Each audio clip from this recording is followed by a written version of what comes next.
Waalaikumsalam warahmatullahi wabarakatuh. Selamat pagi anak-anak. Pagi, Bu. Nah, sebelum kita melakukan pembelajaran pada pagi hari ini, baiknya kita berdoa terlebih dahulu. Nah, kepada Sari boleh dipimpin. Sebelum kita memulai pembelajaran, alangkah baiknya kita berdoa terlebih dahulu. Berdoa dimulai. Doa selesai. Ucapkan salam. Assalamualaikum warahmatullahi wabarakatuh. Waalaikumsalam warahmatullahi wabarakatuh. Nah, anak-anak, pada pagi hari ini kita akan membahas tentang materi, yaitu tentang virus dan peranannya. Nah, sebelum kita melakukan pembelajaran pada pagi hari ini, Ibu akan menjelaskan tujuan pembelajaran kita. Ada 3 poin.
selanjutnya pada bentuk virus ini bermacam-macam. Ada bentuk datar semi-semi eliptik, bentuknya tabung.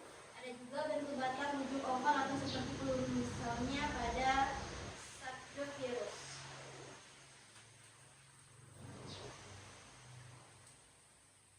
Ada juga bentuk bulat seperti HIV dan bentuk filamen misalnya virus Ebola, bentuk polyhedral misalnya Adenovirus, dan bentuk seperti huruf T misalnya Bacteriophage pada minggu kemarin yang kita sudah bahas membuat proyek. Aplikasi virus yang pertama yaitu dendritik atau terjadi jika pertahanan sel inang lemah dibandingkan dengan daya infeksi virus. Virus yang mampu bereproduksi dengan dendritik disebut virus virulen. Tahapan-tahapan dalam dendritik adalah adopsi, penetrasi, sintesis, dan replikasi atau pematangan dan serta lisis. Yang kedua yaitu daur lisogenik. Ini terjadi jika pertahanan sel inang lebih baik dibanding dengan daya infeksi virus. Tahapan-tahapan dalam daur lisogenik ini adalah antrosopsi dan infeksi, penetrasi, penggabungan dan pembelahan serta sintesis. Nah, pada pertanyaan tadi sudah dicari pertanyaannya. Sudah selesai juga. Nah, boleh pada kelompok pertama maju dan dipresentasikan apa yang sudah didiskusikan.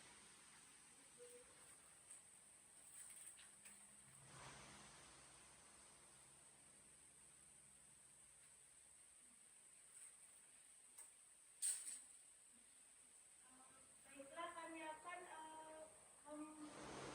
mempresentasikan pertanyaan yang tadi sudah dibahas. Jadi pertanyaan pertama itu mengapa teman-teman Henry dapat terkena flu?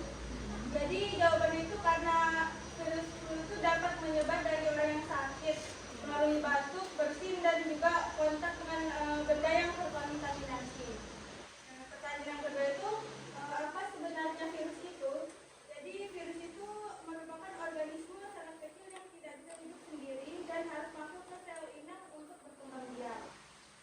Selanjutnya pertanyaan ketiga itu bagaimana virus masuk dan berkembang biak dalam tubuh? Jadi virus itu masuk melalui hidung, mulut, luka, lalu menginfeksi sel tubuh dan menggunakan sel tersebut untuk membuat virus baru. Nah, pertanyaan yang keempat yaitu mengapa virus menyebabkan penyakit? Karena virus merusak sel-sel tubuh yang diinfeksinya sehingga fungsi tubuh terganggu dan muncul gejala penyakit. Pertanyaan yang kelima, bagaimana cara mencegah penularan virus? Yaitu dengan menjaga kebersihan, mencuci tangan, memakai masker saat sakit, menutup mulut saat batuk atau bersin, dan menjaga daya tahan tubuh.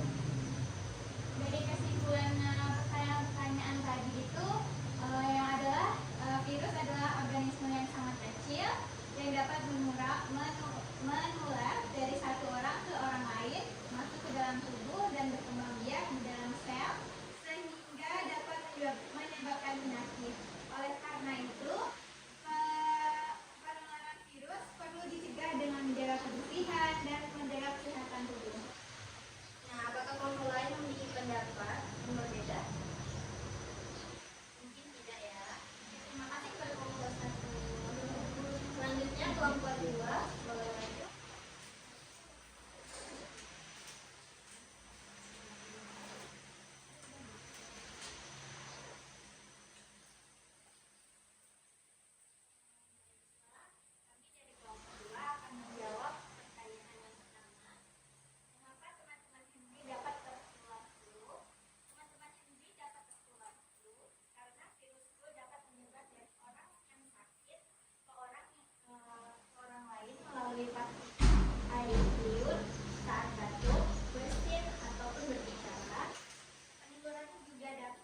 dalam tubuh manusia.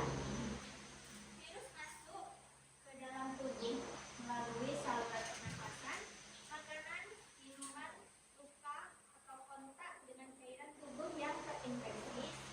Setelah masuk, virus menempel pada sel tubuh, memasukkan materi genetiknya, lalu memanfaatkan sel tersebut untuk membuat virus-virus baru. Virus yang baru terbentuk kemudian keluar dan menginfeksi sel lainnya.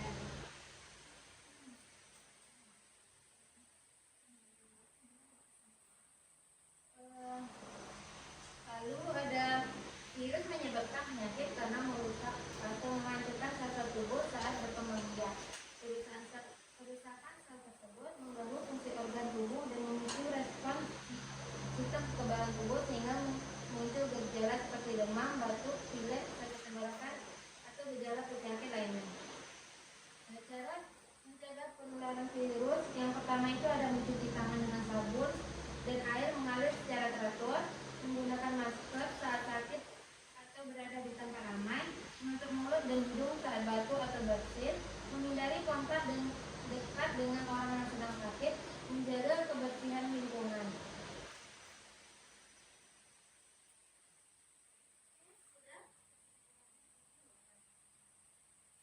Adapun kesimpulannya yaitu virus adalah mikroorganisme sangat kecil yang hanya dapat berkembang biak di dalam sel makhluk hidup.